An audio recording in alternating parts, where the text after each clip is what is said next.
Welcome to Psychology to Live By. Today is a Q&A with some very in-the-moment people.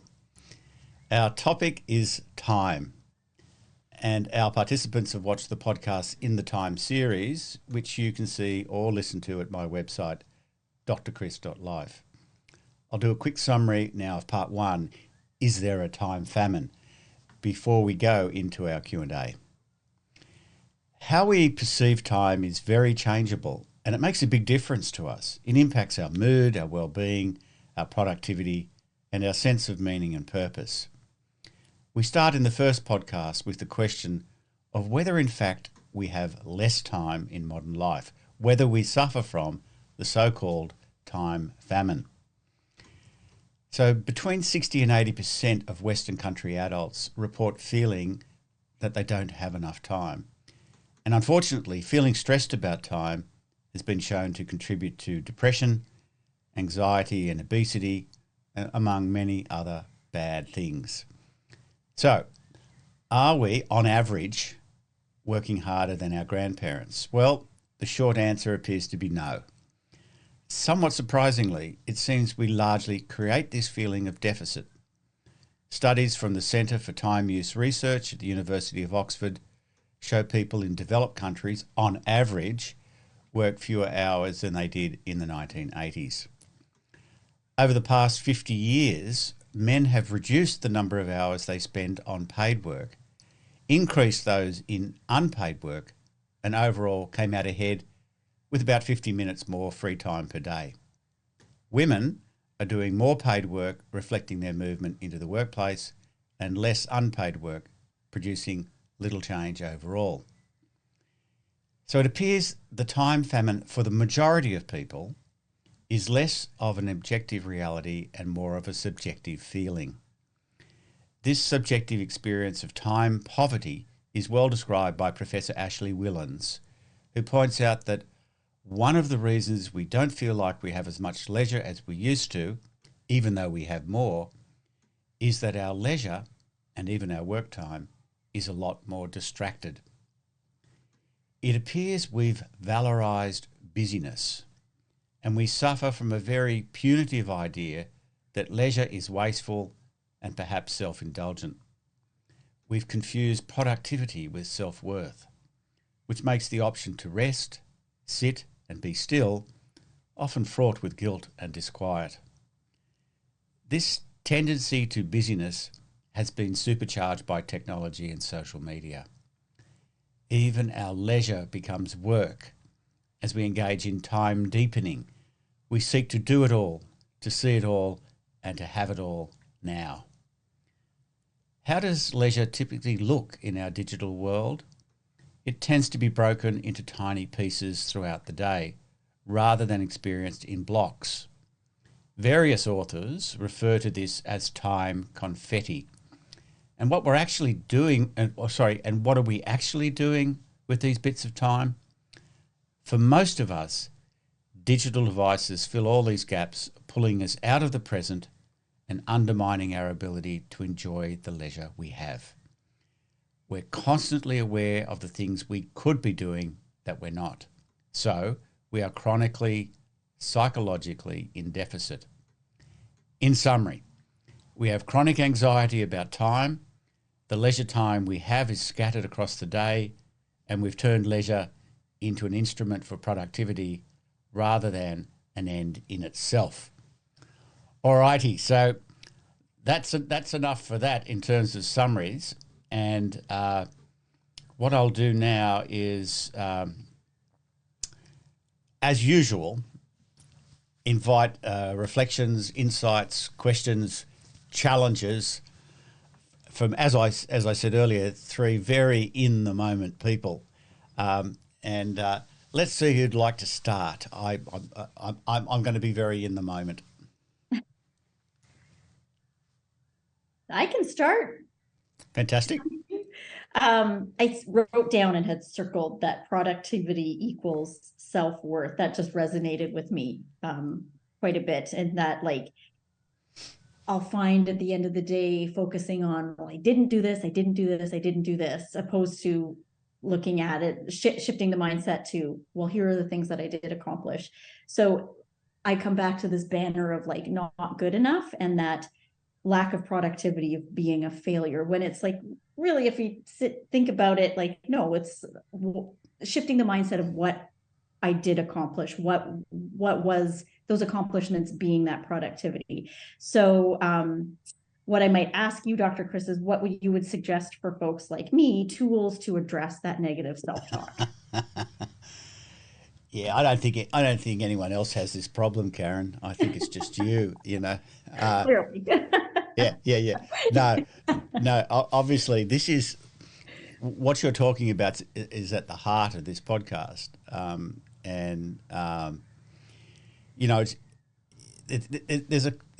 I think there's so many things that feed into this issue, right? But the first is to say this identifying our self-worth with productivity. We take that almost as if it's a sort of, a law of nature, like it just seems natural to us. But if you look at history, and certainly at the evolutionary history, it's a relatively recent notion, right? And what would have been more central to our sense of self-worth, let's say in the Stone Age, where Homo sapiens began, yes, there would have been contribution to the village and to the tribe and being useful. So it's not like there would have been a version of, you could have been of productivity. You could have been a great hunter or a great collector or an inventor, But far more important, and this is reflected in our wiring, was our membership and our relationships, membership in groups and our relationships within the village, right? And why was that so important? I mean, why did we evolve to be such incredibly socially conscious and aware creatures? Well, in the on the savannah of sub-Saharan Africa, as individuals, even as pairs, we probably wouldn't have survived. We wouldn't have passed on our genes because of the apex predators, etc. Right? So we did survive by cooperation, by developing big brains with the ability to have a theory of mind. I can anticipate you, you can anticipate me, etc., etc. Anyway, so fast forward to our time, the way that we now get status in the village, the way that we get membership and can rise up in those groups and therefore survive, right? And therefore be provisioned and flourish, turns out now to be productivity. And it's obviously a direct derivative of the sort of capitalist mode of production, right? So the whole thing is about creating surplus value. And if we can create surplus value and then each year make more surplus value, then I'm going to be rewarded well. All right, and so I think that's one lens on it. But there's more to your question, and it speaks to the self-esteem piece. So it's not just a sort of anxiety about getting status; it's also about the way we think about ourselves. And this is we have internalized this model, right? And we get in ahead of the feared negative judgment out there, and we beat ourselves up. And we could do a whole podcast series on this question now that I've started thinking about it. But I just want to say one more thing, because I know there's two other brilliant people chafing at the bit here to have their say. But I think at the heart of most self-esteem issues is a confusion or a conflation of two very different domains. One is the domain of being, and the other is the domain of doing. All right, so what the hell does that mean?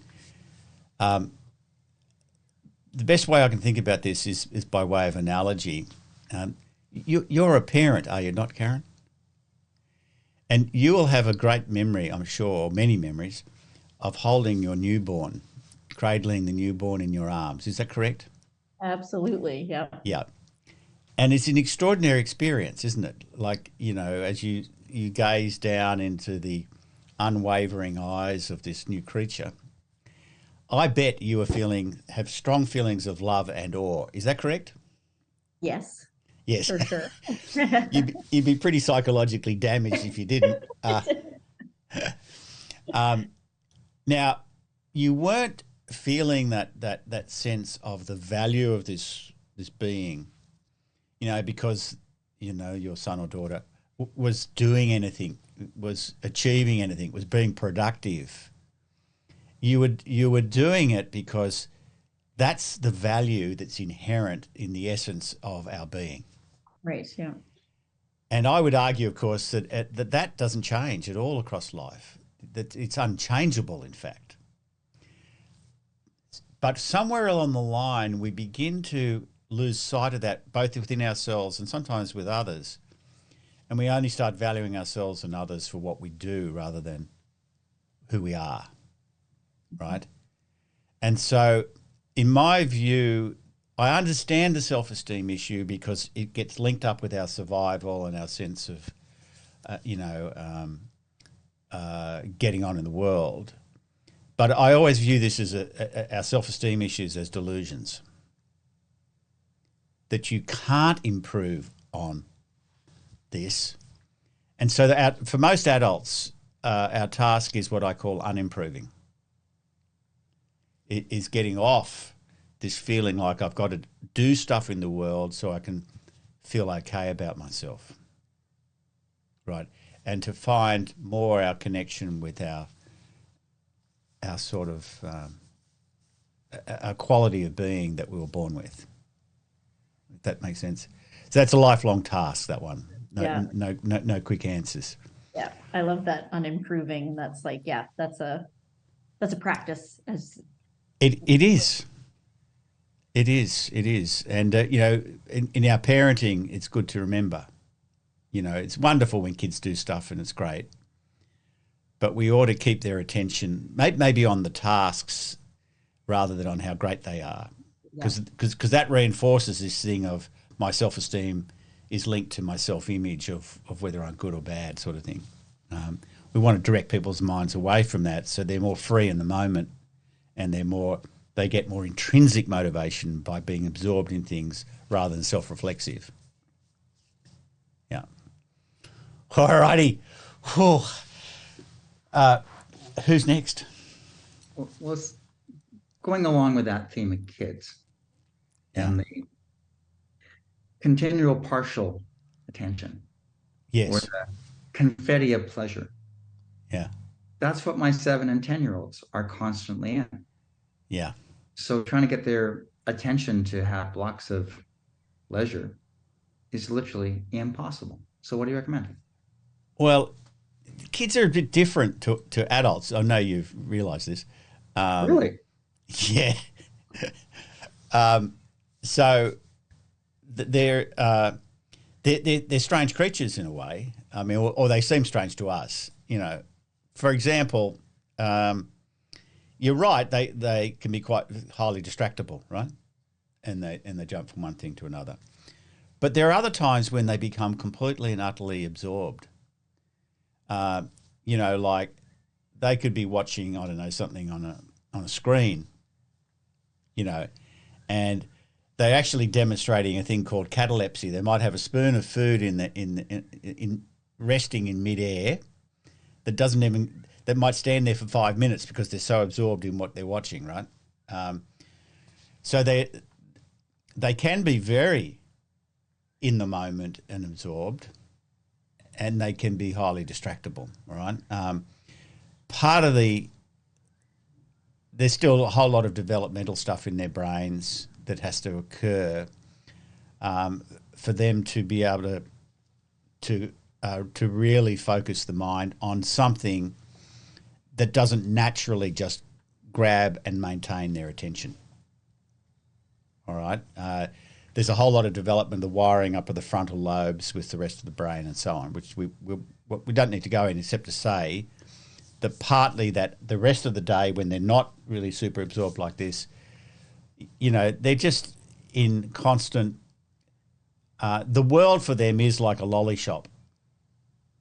It's just full of sweets, and everyone's a new one they've never seen before. So why wouldn't your attention be going like this, right? But that's why there's so much like adults. It's like a learned behavior at a very young age. I don't know.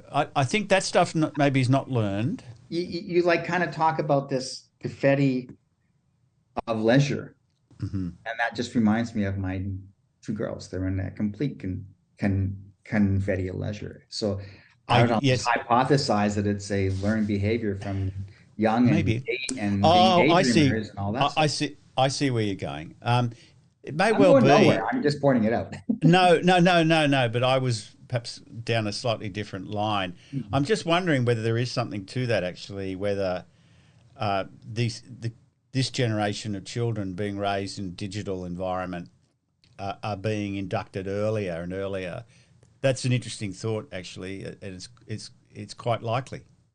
I mean, my mind just then went to the native people here in Australia, the Aboriginal people. What would the kids be like in the natural environment? And I'd imagine quite different, and being more and more absorbed in pursuits in the wild, as it were. Fishing or just playing or. So that's an interesting question. But just on the time confetti thing, it's a real it's a real issue. I think it's this is where that study from Oxford doesn't really get to the experience of people in a way. Just to say, oh, we've got more time than our grandparents. Because it doesn't feel like it, because it is chopped up into all these little pieces spread across the day. And it speaks to, I think, a very fundamental human need to have blocks of time with, in inverted commas, nothing to do. I think we are exquisitely wired for that, to appreciate it.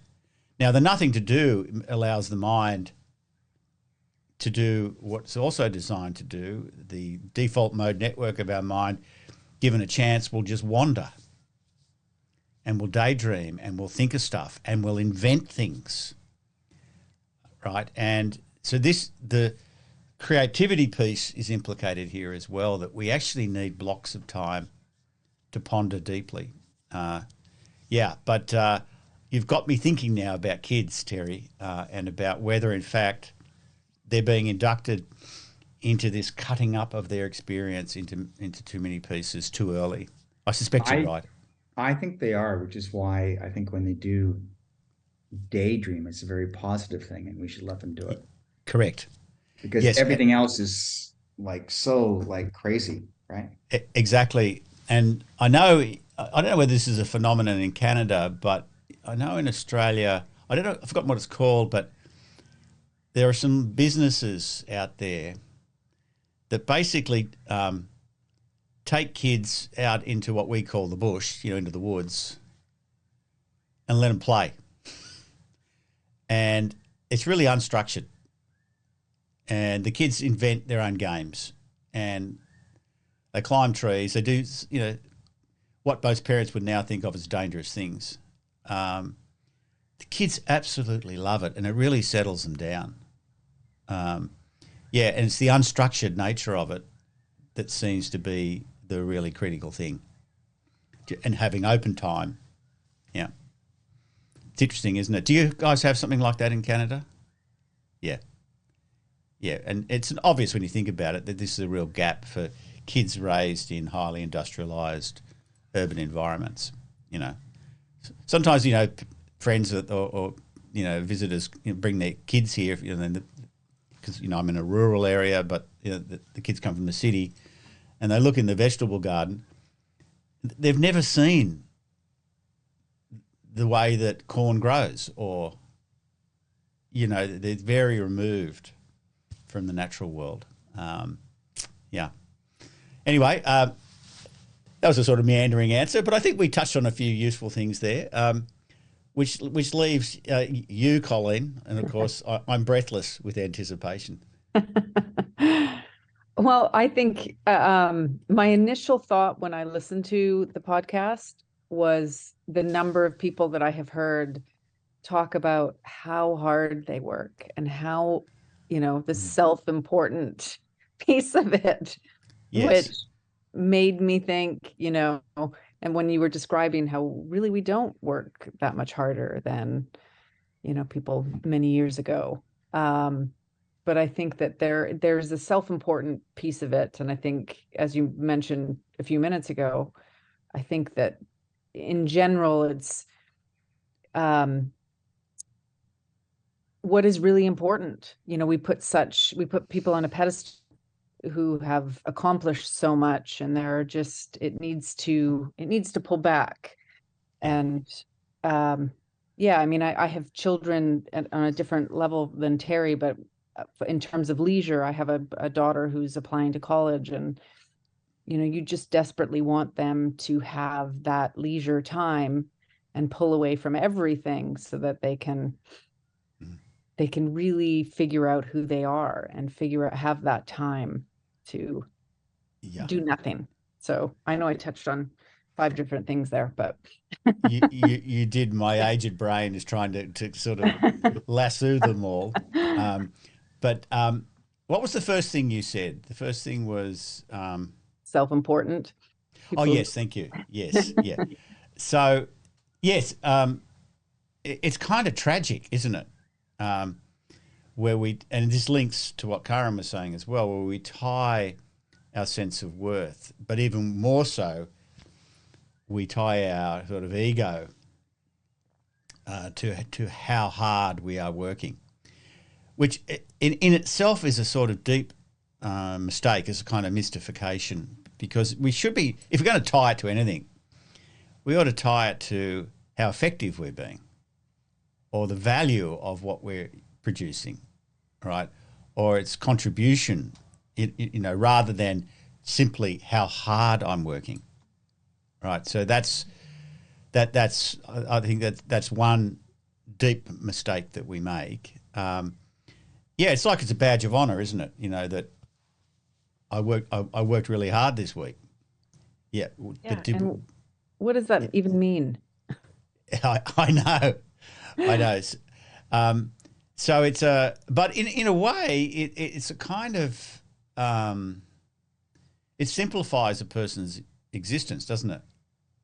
I mean, all I got to do is work hard, sort of thing, sort of regardless of what I'm producing, and it actually can be in some ways more challenging to step back and think, and have the courage, as it were, to slow down. Mm-hmm. And to think deeply, and to have the wisdom, as it were, to go, you know what, just because I think somewhere in that podcast I talked about valuing time as much, as productivity, or perhaps even more, that you might decide, well, you know what, what's actually more worthwhile here is to have time to do nothing, time to play with the kids, time to be in nature, etc. That this might be more productive if we're going to use that in a very narrow sense. Yep. Now, and what was the last thing that you said?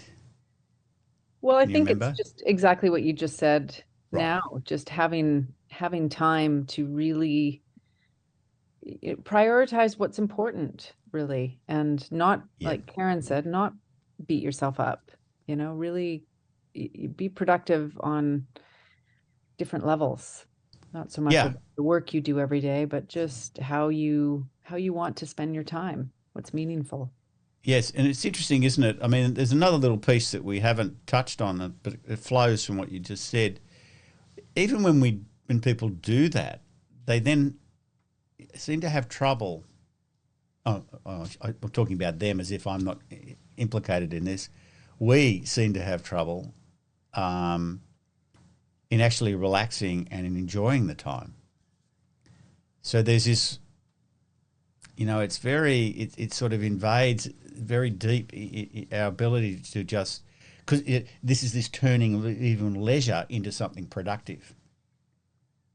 And I often give the example because, I live near a tourist location, Byron Bay, and on the beach, and you see just how busy people are enjoying themselves, in the sense of documented, with some of them even have a drone so they can get aerial shots that they can then live put on their Instagram feeds or whatever.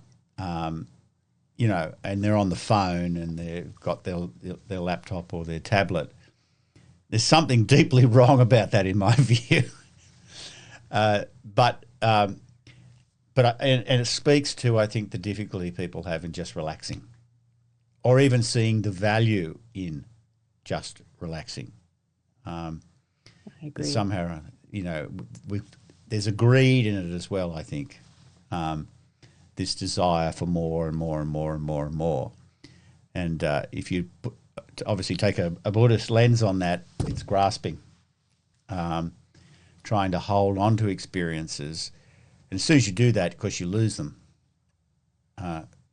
So it's a deep question, actually, when you peel back the layers. All righty, that's fantastic. Am I surprised? As I said, 3 very in-the-moment people, deep insights. But also, it's obvious, apart from the difficulties that you're talking about, insights into the solutions that you've experienced, the importance of leisure, the qualities of it. And it's to that topic that we will return in our next Q&A, whenever that is. All right. Take care, folks. Bye-bye.